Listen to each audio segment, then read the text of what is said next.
Big breaking news. MLC Kavitha సంచలన వ్యాఖ్యలు.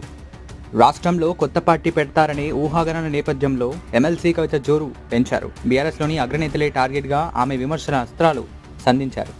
ఇవాళ కవిత మీడియాతో చిట్చాట్లో మాట్లాడుతూ దేశం బయట సోషల్ మీడియా, మొబైల్ ఫోన్లు పెట్టుకొని తనపై కొందరు కుట్రలు చేస్తున్నారని ఆరోపించారు. ఆ తెలివితేటలు ప్రతిపక్షాలపై చూపించారని, తనపై కాదని హితవు పలికారు.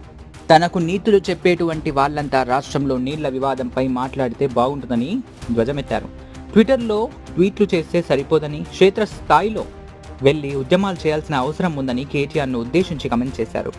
ఒక ఆడబిడ్డ మీద పెయిడ్ ఆర్టిస్టులతో మాట్లాడిస్తే ఏం రాదని, తను అసలే మంచిదాన్ని కాదని, నోరు విప్పితే తట్టుకోలేరని స్ట్రాంగ్ వార్నింగ్ ఇచ్చారు. కేసీఆర్ను కొందరు తామే నడిపిస్తున్నామంటూ పోజులు కొడుతున్నారని, కేసీఆర్ను నడిపించేంత పెద్దోళ్ళ మీరు అంటూ కవిత ఫైర్ అయ్యారు. మరి ఎమ్మెల్సీ కవిత వ్యాఖ్యలను మీరు ఎలా చూస్తారు వ్యూవర్స్? కమెంట్ తెలపండి, వీడియోని లైక్ చేయండి.